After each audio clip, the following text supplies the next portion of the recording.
Thank you for joining us for CBN NewsWatch. I'm Ephraim Graham. President Trump makes his debut speech at the United Nations today. It's an organization he once belittled, but now he says his message is make the United Nations great. Our Heather Sells is on this story. Many U.S. allies are carefully watching the president's debut speech today, and so are America's adversaries. North Korea's top diplomat will have a front row seat. Mounting tensions with North Korea are expected to dominate conversations in New York during the six-day UN meeting. The Secretary General calls it the most dangerous crisis that we face today. And President Trump will take it up in his address. Mr. President, do you have any comments about North Korea? Are you going to take that more pressure? This will be a great week. We look forward to it. As far as North Korea is concerned, I think that most of you know how I feel. The president is expected to argue that the nation should rally together when faced with common threats like North Korea. It's a marked change from the campaign trail, where he suggested that the UN was not a friend to the U.S. and called it weak and incompetent. When do you see the United Nations solving problems? They don't. They cause problems. The president is also expected to talk about Iran's nuclear agenda and the chaos in Venezuela and Syria. And in keeping with his campaign comments, he will push for reform at the UN, a point he previewed on Monday. In recent years, the United Nations has not reached its full potential because of bureaucracy and mismanagement. On one issue, there's no question where the U.S. stands at the UN, taking a strong position in support of Israel. The Prime Minister of Israel reinforced that when he met with President Trump Monday. I want to say that under your leadership, the alliance between America and Israel has never been stronger, never been deeper. Trump said they're working very hard to bring peace between Israel and the Palestinian Authority, and said he hopes for significant progress by the year's end. He's expected to meet later this week with the Palestinian president, as well as many other world leaders. Another key point for the president at the UN, emphasizing his America First policy, actually working hand in hand with international cooperation. The president believes all nations should put their own interests first, and they can also work together when faced with common concerns, like threats from terrorism and rogue countries like North Korea. Heather Sells, CBN News. Hurricane Maria is churning through the Caribbean. The Category 5 storm hit the island of Dominica last night with 160-mile-an-hour winds. It brought widespread devastation, even ripping the roof off the Prime Minister's home. He had to be rescued. Now the people of Puerto Rico are preparing for a hit. Last week, they were spared the worst of Irma when it brushed the island. Those preparations coming in handy, though, right now. We already filled up the 600-gallon tank of gas. We had this since Irma. Thank God we never used it. Officials in Puerto Rico are preparing shelters for up to 125,000 people. The city of St. Louis is bracing for another night of protest as peaceful demonstrations turned violent last night. The city is still on edge after the acquittal of a former police officer, Jason Stockley. Stockley was found not guilty in the 2011 shooting death of Anthony Lamar Smith, a black man. Violent protests followed the court ruling. People tossed rocks at area businesses. People setting out to do damage are being arrested. And these criminals we've arrested should be held accountable and prosecuted to the fullest extent of the law. Police arrested more than 100 people Sunday, and more demonstrations are expected again this evening. The national debt has breached the $20 trillion threshold. But what does this mean, and how do we pay it off? Our David Brody breaks down what needs to happen to solve our national debt problem. The national debt is now at $20 trillion. But what does that mean? Where is this money going? What is it buying? And why aren't we paying it off? So what is the national debt? Well, the national debt is the amount of money owed by the federal government. How does this debt happen? Well, while there are some technical differences between the federal government's budget and a standard checkbook, debt is accumulated pretty much the same way when the spending dwarfs the earnings. The problem is, especially in Congress, the spending has definitely been dwarfing the earnings. That's a big part of the problem. So I think we ought to tear it up. The way we tear it up is we just tear it apart. We tear the credit card up. You're going to live within your means. You're going to start making the hard choices. So where is this money going? Well, there's two primary outputs of government funding, mandatory and discretionary. Here's the difference. Mandatory spending makes up about 60% or so of the federal budget. It includes programs that by law have to be funded. Primary programs include things like Social Security, Medicare. Those two programs alone amount to over 40% of the mandatory component of the national budget. Discretionary spending, on the other hand, means, well, you know what? We might spend a little more, a little less of this. For example, certain departments in government, like the DOD, in other words, the Department of Defense, Health and Human Services, the Department of Education, the Department of Homeland Security, the Justice Department, and on it goes. NASA, lots of other ones. So why aren't we paying off the debt exactly? Well, it's not that we're not paying it off, it's that we're actually accumulating more. We're making our payments, but interest creates more of a burden. And the more debt we accumulate, the more interest we accumulate. And so the cycle goes on and on. As a matter of fact, the interest now about 6%. All right, so how can we pay it off? Well, that's a subjective answer, so we're going to explore some options. Now, the first option is to cut spending and use the trimmed fiscal fat to pay off the debt. But then whoever gets cut will argue that cutting spending invests less into the economy, which can hurt the economy. So the second option is to leave spending alone, but increase taxes and use the increased tax revenue to pay off debt. But then people will argue that they'll have less money to invest into the economy, which can, that's right, hurt the economy. A third option is to cut taxes, which would allow some citizens to have more money to invest into the economy. But then some argue that it would reduce the amount of tax revenue going to the major government-run programs. And then there's the fourth option. That's just to leave spending and taxes alone, simply print more money to pay off the debt. However, when more money exists, in contrast to what is responsibly used, inflation kicks in, and the dollar loses value. Now, it may bring instant gratification, but reckless inflation can have severe economic ramifications for the generations to follow.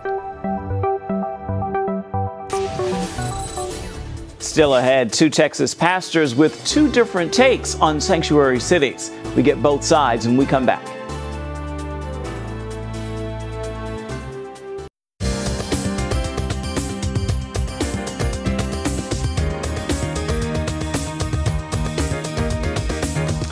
Illegal immigration has been a political hot potato in Washington for many years. One of the most controversial aspects is the so-called sanctuary cities that harbor illegal immigrants. The battle is particularly heated in Texas, where Charlene Aaron spoke with pastors on both sides of this contentious issue.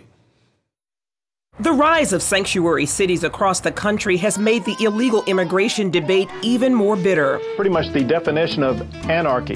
Human sacrifices, rapes, murders. Satan worshipers. American lives are being lost. They are breaking the law. They are harboring fugitives. This is absolutely nuts. You are safe in Chicago. This is about human beings, families. And we will continue to be a place of refuge. Illegal immigrants are shielded in 300 sanctuary jurisdictions in cities including Chicago, Detroit, Los Angeles, Dallas, and Miami.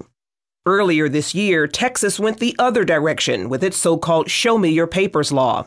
It prohibits any policy that limits immigration enforcement, allows authorities to question the immigration status of anyone they detain or arrest, and allows the state to fine cities and counties up to $25,000 a day for acting as sanctuary cities. The Texas law is the first of its kind in the nation since President Trump issued an order to crack down on cities that provide safe haven to undocumented immigrants. Earlier this year, the law signed by Texas Governor Greg Abbott led to massive protests in the Texas State Capitol building, including scuffles between lawmakers. Members of the faith community are struggling with the law. Christ Foundry United Methodist Mission has taken the vote and made the decision to become a sanctuary church. Christ Foundry is one of 60 United Methodist congregations committed to providing sanctuary for undocumented immigrants. Approximately 80% of our adults, I would say, are foreign born. And so many of them are undocumented. Pastor Owen Ross says the biblical mandate to care for foreigners motivated him to get his congregation involved in the movement. There's no other contemporary political issue that's more frequently and consistently addressed in the Bible than immigration. No other issue more frequently and consistently addressed in the Bible than immigration. And God's word is consistent. Love, love, love. And the actions that our country is taking is not demonstrating that love. He says a sanctuary church does not protect immigrants from deportation. We have publicly said, we will house you, we will receive you. It's not a place to hide you, it's quite the opposite. We will publicly say, this family is living in our church, and we are doing that because of the gospel of Jesus Christ that teaches us to love our neighbors. Pastor Vince Gonzalez leads the Hispanic congregation of North Dallas Family Church. There's been a lot of paranoia, a lot of fear, a lot of people, a lot of questioning. And even within our congregation, we've been seeing an increase of people very concerned. Recent immigration proposals have led him to change the dynamics of his ministry. We were not so much focused on community needs before, but now we're actually dwelling with the issue, not just food and clothes and shelter, but documentation, but counseling, prayer. That also includes a referral program to help with applying for legal status. I feel like if you go back and you make it right with the law, that God's grace and God's mercy is always there. But if you continue to run, continue to run, continue to run, you'll be a fugitive all your life. Pastor Stephen Broden of Fair Park Bible Fellowship stands on the other side of the debate. It is clearly amnesty. Sanctuary cities violate the federal law, the federal immigration law. And so what they're doing is making a safe haven by allowing illegals to come and hide in those cities without any punitive consequences. It's also become personal for Broden. My sister-in-law was killed by an illegal alien almost 7 to 10 years ago. And so we've got to look at both sides of the equation. We've got to do what is right for Americans. He says the problem is not just limited to illegals from Mexico. We're talking about OTM, other than Mexicans, Arabs and terrorists who are coming across a porous borderline with malicious intention for our nation. So we got to get a handle on this, or we're going to be fighting terrorism in our streets. In the meantime, Ross believes the number of sanctuary churches will grow to aid those who just want a better life in America. I anticipate if we do start seeing more and more non-criminal deportations, non-criminal orders of deportations, that more churches will adhere to the Lord's mandate and will open their doors and will allow persons into their churches. For now, the law is on hold because of a federal judge's intervention, but Governor Abbott has appealed and believes it will be upheld by the Supreme Court. Charlene Aaron, CBN News, Dallas. Still ahead, controversy at the box office. We're breaking down why some Christian film critics are blasting the film Mother. See what they have to say about what it says about faith. Mother, it's a horror film in theaters right now, and it has seen some success at the box office, though. Some critics are saying the film bashes Christianity. Joining me now to weigh in on that is Adam Hulse with Focus on the Family's Entertainment Review Department, plugged in online. So, Adam, you wrote that Mother might be the most scathing, contempt-filled attack upon Christians than ever seen before on screen. Why do you say that? Well, at least for the films that I have seen, I've never seen anything that goes at some core issues in Christianity the way director Darren Aronofsky's film Mother does.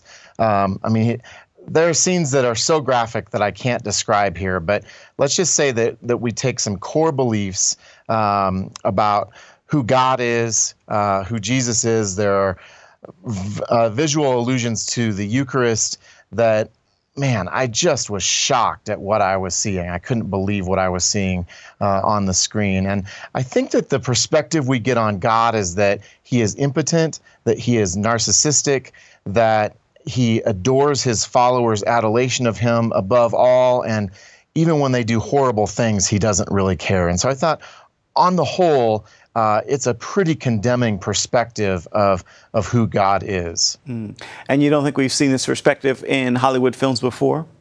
No, I think that we have. What I think was different with this is there's a scene that involves a baby. And again, it is so graphic, I don't even feel like I can describe it in much detail other than to say horrific things happen. And that scene sort of is a reference to the Nativity and also to the Lord's Supper. And I can't think of very many religious symbols in other religions where if you did this to them, it would be okay. But it seems like it's almost open season on Christianity, that we can take whatever shots we want at Christianity because it's just not something that people in that side of the culture are really very interested in being sensitive to or respectful to. Any thoughts on the motivation as to why this is happening? You know, Darren Aronofsky is an interesting filmmaker. He is a secular Jew, an avowed atheist, but if you've seen any of his other films, especially Noah, one of his recent films, which was also controversial, and his first film, Pi, he really, I think, is attracted to religious and spiritual themes, but unfortunately, he often comes up with a perspective that I think is at odds with what we believe as Christians. I think I've read that he's also studied theology. Are there any positive elements in the film? Boy, there's not much. Jennifer Lawrence's character, who is Mother, is absolutely devoted to Javier Bardem's character, and he's a struggling writer, we think, for most of the movie. And in the end, we realize he's kind of a God character. And so she is really sacrificing herself for him. And I guess you could construe that as a positive thing, but she's also kind of a doormat for him, too. So some of the reviews I've read have talked about how she doesn't really ever stand up for herself. So there really is not much positive here at all. All right, Adam, thank you for the work you do with Plugged In Online. We appreciate your time. Thank you. And stay with us. There's much more of CBN NewsWatch straight ahead.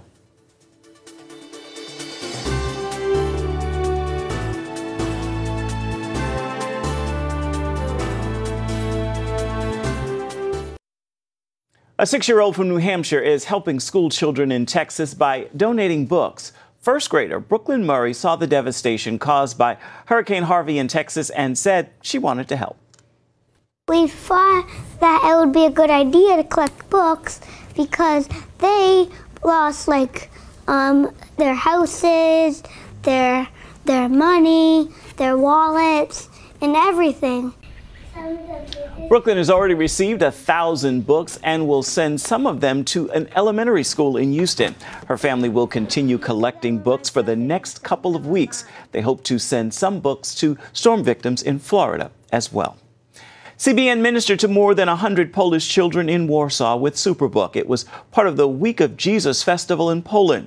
Gizmo was there as the CBN team played episodes of Superbook for the children, teaching them stories from the Bible and the truth of God's love. CBN also hosted 3 Superbook events that spanned 3 days. At each event, the Superbook team presented the salvation poem to all of those in attendance.